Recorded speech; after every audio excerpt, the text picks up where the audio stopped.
Hai sahabat TCID, kalian sedang mendengarkan podcast Suara Akademia. Ngobrol seru isu terkini bareng akademisi. UMP 2024 sudah diumumkan di Sobat TCID. Ada kenaikan, cuman buat beberapa daerah tidak signifikan gitu. Kalau ngelihat di postingan sosial media, Jakarta cuma naik sekitar 3%-an, yang lumayan menggembirakan, meskipun tetap bikin miris dalam tanda petik adalah UMP DIY, selalu itu jadi bahan obrolan gitu. Naiknya 7% dan sudah melebihi nilai UMP dari Provinsi Jawa Tengah dan juga Jawa Timur, correct me if I'm wrong. Tapi di tengah pengumuman UMP untuk tahun 2024, diskusi yang di luar sana beredar gitu yang terjadi lumayan rame gitu karena dianggap ini bisa satu membuat daya beli tetap segini-segini aja karena dirasa tahun 2023 especially di akhir tahun ini daya beli turun. Terus juga kita melihat aksi protes buruh dari demo yang meminta kenaikan sebenarnya mungkin di angka 10-15% tidak terjawab dan sampai akhirnya ada demonstrasi di mana-mana. Dan ya, masyarakat juga merasa kayaknya kok makin ke sini semuanya makin mahal gitu. Apakah kenaikan UMP 2024 ini sudah ideal untuk pekerja dan pengusaha kalau secara hitung-hitungan gitu ya, atau hanya menguntungkan pengusaha saja? We gonna talk about it di Suara Akademia. Kita bakal ngobrol bareng sama Mas Bima Yudhistira dari Selios. Halo Mas Bima, apa kabar Mas? Halo, kabar baik, Mas. Mas Syarif, Oke, ya. Mas Bima, ini kenaikan UMP tahun ini kan agak sedikit berbeda gitu ya dibandingkan yang tahun lalu gitu. Kalau tahun lalu itu diumumkan bahwa kenaikan maksimal adalah 10%. Tahun ini tidak ada pengumuman itu, cuman rate-nya beda-beda nih tiap-tiap provinsi gitu. Kita bisa membandingkan perbandingan antara DKI Jakarta, Banten, Jawa Barat, Jawa Tengah, DIY, Jawa Timur. Dan kalau misalnya ngelihat gitu, ada yang menganggap ini kenaikannya cukup bagus, ada yang bilang kurang gitu. Nah, kenaikan ini tuh ada dampaknya nggak ya dari rumus penghitungan UMP yang baru dari Ciptaker kemarin gitu Mas Bima? Jadi memang formulasinya hampir tidak berubah. Kalau tahun lalu tidak ada pengumuman maksimum ya. Tahun lalu ada pengumuman maksimum 10%, Hmm. tapi tahun depan ini tidak ada pengumuman batas maksimum upah minimum. Yang dikunci dari formulasi Undang-Undang Cipta Kerja itu adalah formula alfanya. Mhm. Nah, disinilah yang jadi bahan perdebatan. Kenapa? Karena kalau membandingkan upah dengan formula PP 78 2015, di situ kan pertumbuhan ekonomi ditambah dengan inflasi. Nah, di Undang-Undang Cipta Kerja itu aneh rumusannya. Pertumbuhan ekonomi atau bukan dan inflasi, tapi atau inflasi dikalikan dengan alfa. Alfanya dikunci dibatasi, maksimumnya ada di situ, sekitar 0,03% ya. Mhm. Jadi ada pembatasan alfanya. Nah, alfa inilah yang mengunci sebenarnya tanpa disebutkan upah tidak boleh naik maksimum misalnya sekian persen, tapi sebenarnya ada pembatasan maksimumnya di dalam formulasi Undang-Undang Cipta Kerja. Nah, inilah yang menghambat kenapa upah rata-rata dari 33 provinsi itu hanya naiknya rata-rata 3,8%. Jadi kalau 3,8% digilas inflasi saja udah habis tuh daya belinya. Belum PPh satu pajak karyawannya kan gitu ya, kalau yang di sektor Betul. formal. Jadi artinya tahun depan secara real buruh itu tidak mengalami kenaikan upah. Karena Oke. apa? Yang naik upah nominal, tapi ketika dikurangi inflasi, di beberapa daerah itu justru upah realnya minus Mhm. kenaikannya, pertumbuhannya. Nah, ini mengindikasikan bahwa ada cara-cara ya yang dilakukan oleh pemerintah, masukan dari pengusaha juga yang memang suka upahnya murah, itu untuk membatasi agar kenaikan upah minimumnya tidak terlalu tinggi. Nah, masalahnya kan ada mitos nih. Mitosnya ini harus dipatahkan satu persatu. Mitos yang pertama, kalau upah minimumnya naik, maka inflasinya juga akan meningkat. Betul. Nah, ini kan juga membingungkan karena inflasi yang terjadi di Indonesia hari ini adalah inflasi yang disebabkan oleh sisi pasokan, Ya. bukan dari sisi permintaan. Hmm. Jadi melihat harga beras naik, harga cabai naik, itu masalahnya di biaya produksi, bukan karena yang beli bertambah. Karena apa? Karena kalau melihat dari tekanan pasokan ini, kuncinya berarti pengendalian sisi pasokan. Kalau mau menjaga inflasi stabil, bukan dengan menahan kenaikan upah minimum dari pekerja. Nah, justru kalau inflasi pasokannya terus naik, harga-harga kebutuhan pokoknya semakin mahal, yang harus dijaga dengan upah minimum ini kan daya beli dari pekerjanya, biar tidak tergerus oleh inflasi. Harusnya logikanya seperti itu. Nah, yang kedua adalah mitos bahwa upah minimum yang naiknya misalnya di atas 10% itu akan menciptakan PHK. Karena narasinya pengusaha biasanya gitu. Ya. Narasinya tuh jangan sampai menuntut kenaikan upah berlebihan. Kenapa? Karena kasihan nanti rekrutmen pegawai yang baru itu jadi berkurang. Karena uang dari perusahaan akan banyak tersedot untuk membiayai upah minimum. Nah, itu logika yang sangat false ya. Hmm. Jadi false logic. Jadi banyak riset yang sudah menyebutkan ketika terjadi kenaikan upah minimum, maka permintaan secara agregatnya meningkat dan menyebabkan profit dari pengusaha akan semakin tebal.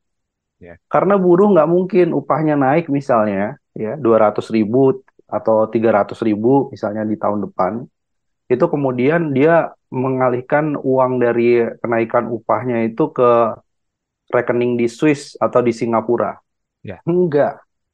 Beda dengan pengusaha yang dikasih insentif pajak itu sebagian bisa lari nanti profitnya ke luar negeri. Nah, kalau buruh enggak. Buruh yang naik upah minimumnya, dia akan langsung membelanjakan untuk kebutuhan pokok yang ada di dalam negeri. Jadi pengusaha di dalam negeri happy karena permintaan sandang, pangan, perumahan itu naik akibat dari daya beli buruh yang semakin bagus.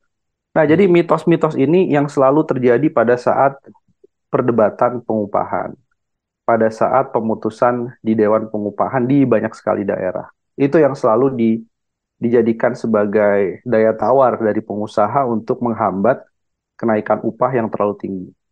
Nah, pertanyaan krusial berikutnya adalah, kenapa sih formulasi upah berubah-ubah terus, dan kemudian semakin ke sini formulasi upahnya semakin ditekan, semakin tadi ada batas alfa maksimum misalnya. Itu kenapa terjadi seperti itu? Kelihatannya kita mengalami fenomena race to the bottom. Jadi race to the bottom ini kita berkejaran, tapi berkejarannya bukan berlomba semakin bagus standarisasi buruhnya, tapi justru kita semakin ke bawah. Jadi kita maunya bersaingnya dengan negara-negara semacam Bangladesh, Sri Lanka, yang hari ini berkompetisinya dengan upah murah, upah rendah. Padahal kalau kita mau jadi negara OECD, maka cek aja negara-negara OECD, gimana kebijakan pengupahannya. Pasti kebijakan pengupahannya, jaminan sosialnya bagi para pekerjanya sangat baik. Nah, jadi itu ada mismatch antara kita mau kemana dengan kebijakan pengupahan. Termasuk statement dari Pak Erlangga itu sendiri, bahwa kita butuh gaji per kapita 10 juta per bulan kan, untuk bisa mencapai negara maju. Ya enggak, ya jauh. Kalau saya hitung ya, ada sekarang, maka butuh sampai 2092 untuk mencapai apa yang Pak Erlangga sebut 10 juta per kapita per bulan. Jadi kita bukan 2045 mencapai Indonesia majunya. Itu pun juga 10 jutanya udah bukan nilai uang yang sekarang ya Mas Bima ya. Jadi lebih problematik lagi dong ucapan yang 10 juta per bulan itu. Ya, jadi artinya itu tadi, makanya itu perhitungan yang paling minimal ya. Artinya ceteris paribus, faktor-faktor lainnya tidak dianggap gitu. Itu aja butuh 2092 tuh. Dengan inflasi yang ada sekarang lah secara real. Jadi memang arahnya kita mau kemana? Itu pertanyaannya. Nah, ini kok sekarang kelihatannya arah kita menurunkan berbagai standar, tapi investasi juga nggak datang ke Indonesia kok. Pasca adanya Undang-Undang Cipta Kerja, tidak banyak investasi berkualitas di sektor industri manufaktur. Ada industri yang berkaitan dengan hilirisasi, tapi kan sumber daya alam. Bukan manufaktur tekstil, pakaian jadi yang serapan tenaga kerjanya besar ya, alas kaki gitu yang datang ke Indonesia, atau otomotif skala besar, itu juga enggak. Nah, itu yang jadi pertanyaan besar nih. Kita mengapa sih kita merubah formulasi upah, menurunkan standarisasi, berbagai perlindungan terhadap pekerja, tapi ternyata output investasi yang diinginkan juga nggak tercipta, share dari industri manufaktur terhadap PDB-nya kita turun secara konsisten, bahkan kita kembali ke posisi 32 tahun yang lalu. Jadi sorry to say, zaman Orde Baru, kebijakan industrinya, hubungan industrialnya, jauh lebih bagus dalam beberapa aspek. Salah satunya masalah pengupahan. Dan itu industri manufakturnya juga maju pada saat itu. Nah, jadi kita jadi bingung juga ini. Kita mengarah kemana sebenarnya dari kebijakan pengupahan ini. Mhm. Nah, ini yang jadi menarik juga nih Mas Bima dengan mitos yang tadi Mas Bima sampaikan dan juga ngelihat statement setelah pengumuman UMP itu, kita ngelihat kayak Apindo mengatakan bahwa ini bagus untuk pengusaha-pengusaha meskipun dengan catatan-catatan. Beberapa pengusaha juga ketika ditanyai soal UMP ini, mereka merasa pengusaha agak lega gitu Mas. So basically kenaikan UMP ini justru malah kayak apa ya?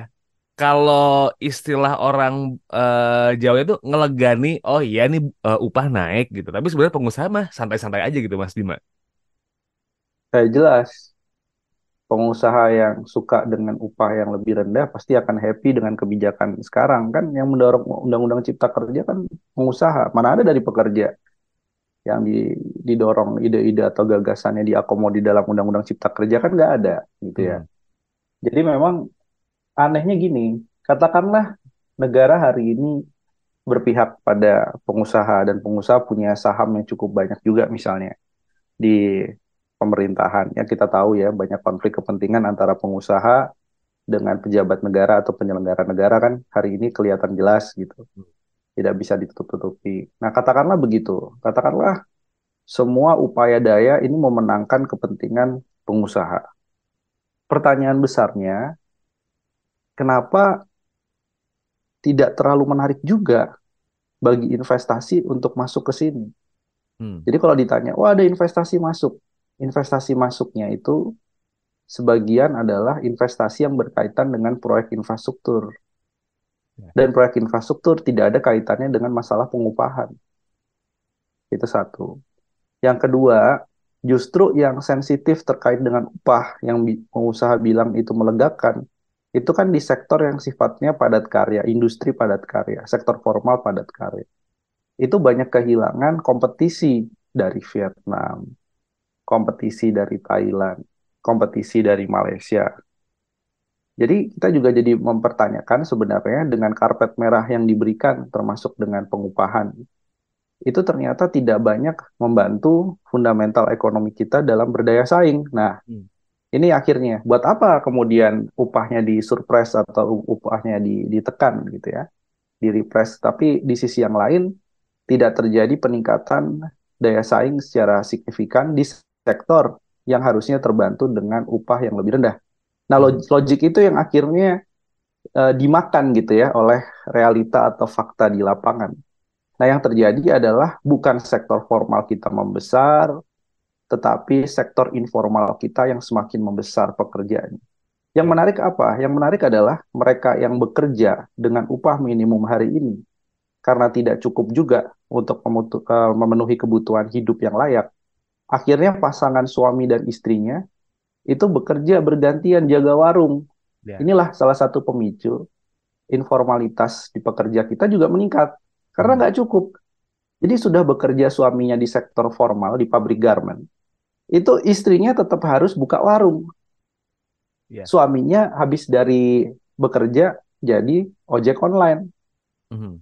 Nah, ini fenomena yang diciptakan karena salah diagnosa.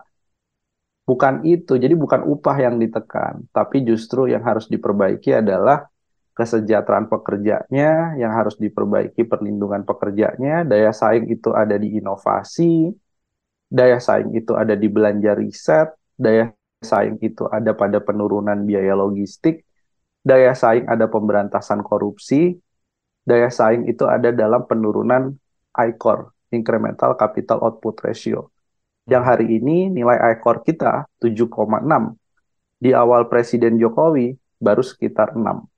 Mhm. Semakin tinggi nilai ICOR artinya semakin tidak efisien investasi hari ini. Dan itu Hmm. yang disalahkan selalu pekerja, bukan. Kan udah ditekan pekerjaannya. I-core-nya makin naik. Jadi ada apa ya namanya ya? Ada demonisasi. Jadi bukunya Owen Jones itu sangat bagus. Judulnya adalah Demonisasi Pekerja. Mhm. Jadi ada strategi memang untuk mendemonisasi gitu ya. Demonisasi ini artinya pekerja produktivitasnya rendah, pekerja Indonesia males-malesan, skillnya tidak memadai, pekerja di Indonesia nuntut upah terus, misalnya gitu ya, demo terus. Itu adalah bagian dari demonisasi kelas pekerja. Sehingga ketika tuntutannya kemudian mengarah kepada tuntutan pengusaha, pemilik modal yang diakomodir, hasilnya ekonomi bukan meroket, tapi justru terjadi tekanan di berbagai indikator ekonomi. Nah, ini Mhm. ini jadi salah satu diagnosa yang ada sekarang.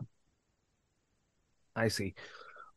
Pekerja selalu disalahkan, tapi juga sebenarnya pekerja menjadi apa ya, kelompok yang terhimpit dengan situasi yang sekarang gitu, Mas Bima. Harga bahan pokok kita nggak bisa tutup mata gitu ya. Mungkin dari teman-teman yang ada di kategori, kalau kita ngomongin size dari D sampai C atau mungkin B gitu, udah kerasa banget kalau daya beli sekarang mulai turun gitu. UMP udah ditetapkan, demo sudah terjadi di mana-mana, tapi kebijakan udah diambil. Nah, buat ngejaga daya beli yang ada di Indonesia supaya tetap stabil atau mungkin naik gitu, Mas Bima, dengan kebijakan UMP yang sekarang sudah ditetapkan gitu, kira-kira eh gimana ya? Atau mungkin yang pertama, idealnya naiknya berapa dulu deh gitu buat UMP ini? Iya, kalau saya, ya selemah-lemahnya iman, seburuk-buruknya formulasi dari upah minimum ya, Hmm. yang ada sekarang ini adalah harus mengakomodir inflasi ditambah dengan pertumbuhan ekonomi. Hmm. Kenapa penting inflasi menjaga daya beli, pertumbuhan ekonomi berarti buruh juga harus mendapatkan bagiannya. Karena dia menjadi roda penggerak ekonomi, dia juga wajib memperoleh saham dari pertumbuhan ekonomi.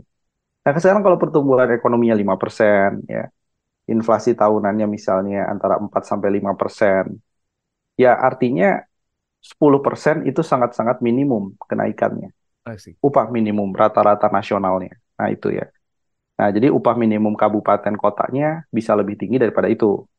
Nah, jadi kalau ditanya apa yang harus dilakukan untuk menjaga daya beli di tengah rezim upah minimum hari ini, yang pertama gugat dulu upah minimumnya. Mhm. Saya selalu mengatakan ya, yang paling bisa mengatur upah minimum ini adalah daerah-daerah yang juga punya kebebasan keleluasaan. Salah satunya adalah Pemprov DKI Jakarta. Ya. Selama Undang-Undang Kekhususan DKI Jakarta belum dicabut, dan bisa dibaca di pasal 26 Undang-Undang DKI Jakarta itu, bahwa ada kewenangan khusus mengatur industri dan perdagangan. Dia bisa melampaui kewenangan pemerintah pusat karena Mhm. kekhususan DKI. Jadi DKI harusnya naiknya lebih tinggi lagi. Ya. Nah, ini kan salah satu cara ya. Jadi harus digugat dulu masalah formulasi upah minimum Undang-Undang Cipta Kerjanya itu. Dan bagi daerah selama proses gugatan berlangsung, beberapa daerah bisa menganulir karena punya kewenangan khusus. Ya. Nah, baru kita bicara soal bagaimana menjaga harga pangan tetap stabil, harga energi tetap stabil, kemudian masalah soal jaring pengaman sosialnya, bantuan subsidi upah itu harusnya tetap dilanjutkan 2024. Kemudian juga ada BLT, pangan dan lain-lain bukan hanya untuk orang miskin, tapi juga yang rentan miskin karena banyak pekerja yang upahnya sebenarnya minimum, itu dia masih masuk dalam kategori rentan miskin. Tidak miskin tapi rentan miskin. Oke. Dan ini tetap perlu dilindungi oleh jaring pengaman sosial yang ada sekarang.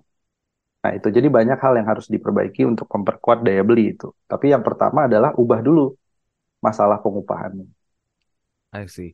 So, kita kalau berbicara permasalahan upah ini hulunya dulu yang dilihat ya, formulasinya, terus juga kalau ada daerah yang punya kewenangan buat menganulir itu, they can do it dan digugat aja dulu gitu ya Mas Bima ya. Yes, yes, itu bisa. Oke. Nah, mungkin jadi last questions nih Mas Bima. Em, untuk menggugat, Serikat Buruh sudah melakukan hal itu gitu. Lalu juga kalau kita berbicara soal apa namanya mungkin kebijakan kita tunggu aja lah bagaimana pemerintah ngerespon. Tapi ini kan inflasi nggak bisa dibendung lagi nih Mas Bima gitu ya. Dengan kenaikan upah gaji yang segini, em, ngelihat respon masyarakat di Twitter gitu, di Instagram, mereka mengeluhkan kalau ini sih sama aja kayak kata Mas Bima di awal gitu. Justru malah kayak tidak menambah upah, justru malah jadinya kayak lebih ngerasa minus gitu. Uangnya segitu-segitu aja bahkan berkurang, kebutuhannya makin naik. Kebijakan pemerintah soal menjaga daya beli selain tadi bantuan-bantuan subsidi gitu, ada lagi yang bisa dilakuin nggak sih Mas?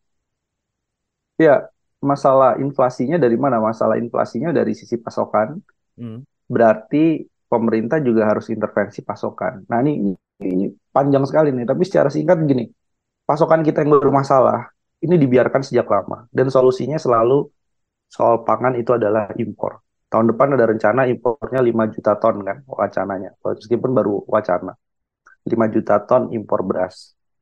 Jadi pembenahannya itu juga harus ada di sisi pasokan, di sisi distribusi. Jangan terlalu bergantung pada impor. Karena impor beras pun hari ini, broken rice-nya Thailand 25%, Vietnam juga, itu harga beras di internasional naik terus, konsisten.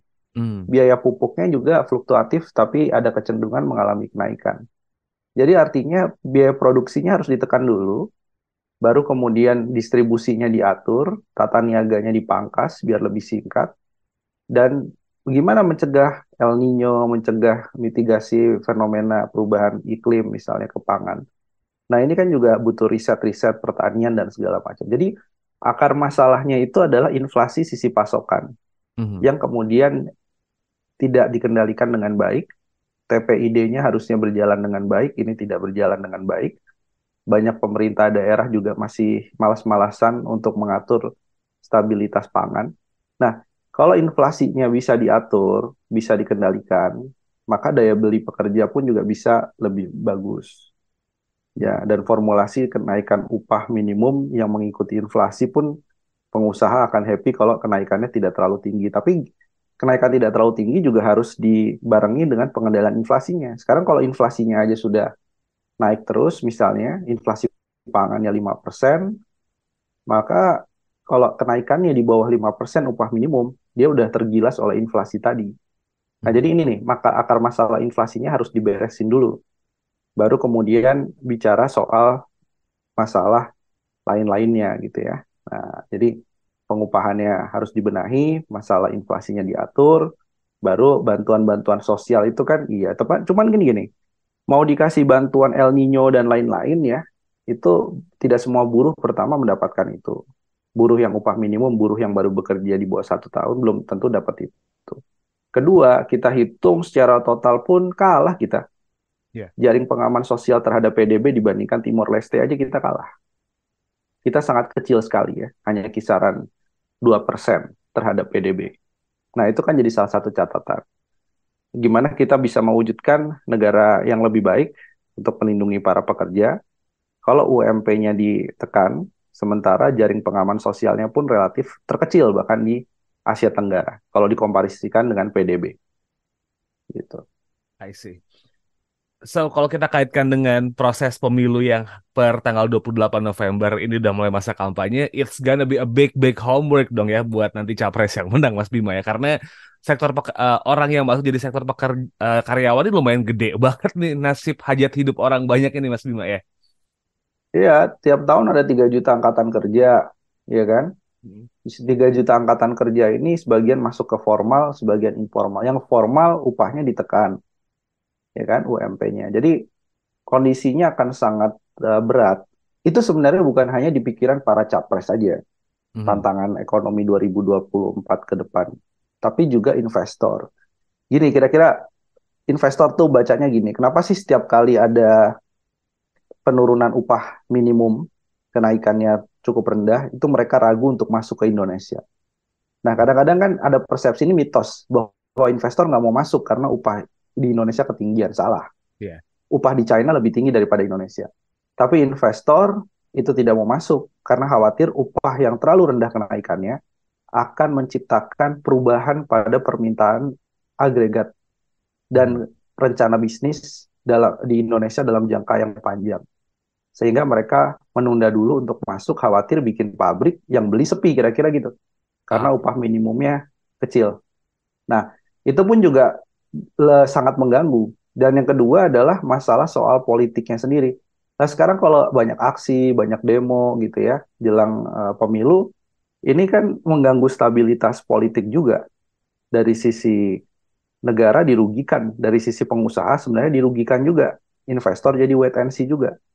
Nah, jadi ini pun juga jadi hal yang harusnya diperhatikan. Kalau mau ngejar stabilitas politik, naikkan aja upahnya. Happy kok pekerja sebagai voters yang paling banyak juga kan gitu di Indonesia, salah satunya. Oke. Well, it's gonna be dalam tanda petik a ride gitu ya buat tahun 2024 dengan gaji yang segini. Semoga kebijakan dari pemerintah juga bisa menahan laju inflasi, terus juga uang kita aman-aman aja, bantuan buat teman-teman yang masuk dalam kategori miskin dan rentan miskin juga terjaga. Right? Kalau gitu Mas Bima, thank you so much udah nyempetin waktu buat ngobrol kali ini Mas Bima ya. Semoga sehat-sehat terus Mas. Iya, terima kasih sama-sama Mas Sarif. Oke. Anyway, dalam rangka menuju pemilu ini, Selios ada kesibukan apa gitu kah Mas Bima? Kita paling ini aja sih Mas, bikin kajian sama membersamai teman-teman CSO gitu ya, yang mau campaign soal kesejahteraan, transisi energi, reformasi kesehatan, fiskal gitu. Oke. Paling itu sih sampai Juni ya, kalau ada putaran kedua.